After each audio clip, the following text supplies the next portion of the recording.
Ang susunod na programa ay rated PG. Ito ay nangangailangan ng patnubay at gabay ng magulang para sa mga batang manunood. Pinal na ang desisyon ni Rosel na ipakulong si Chris at mga sangkot sa pagnakaw sa anak niyang si Belle, pero may pag-asa pa kayang magbago ang isip ni Rosel. Gumuho ang mundo ng kapatid ni Chris na si Nika nang malaman niyang nagsampa na ng kaso si Rosel at hindi magtatagal aarestuhin na ng mga pulis ang kapatid niya. Kahit si Belle ay walang magawa sa desisyon ni Rosel, kaya gagawa ng paraan si Nika para kumbinsihin si Rosel na iatras ang kaso dahil ama pa rin si Chris ng kambal. Ngunit mabibigo si Nika na kumbinsihin si Rosel na huwag ipakulong ang kuya niya. Ang hindi alam ni Rosel, may hawak palang huling ala si Nika para makumbinsi ito. Nangako si Nika na hindi niya ilalantad ang sekreto niya dahil manganganib ang buhay nila ni Chris, gayon din makukulong ang itinuring niyang best friend na si Via.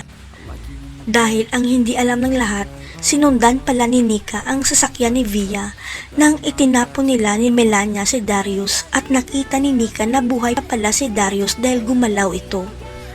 Kaya dali-daling sinagip ni Nika si Darius at dinala sa pinakamalapit na ospital, kaya lang hindi pa nagigising si Darius dahil sa tindi na ginawa sa kanya ni Via at Melania. Sa isip ni Nika, kung sasabihin niyang buhay pa si Darius, siguradong ipapatay siya ni Via at madadamay ang kuya Chris niya at mga pamangkin niyang si Tyrone at Belle. Walang kamalay-malay si Rosel na hindi pala bangkay ni Darius ang natagpuan nila sa bangin dahil may ibang tao rin pala na itinapon sa bangin noong araw ding yun.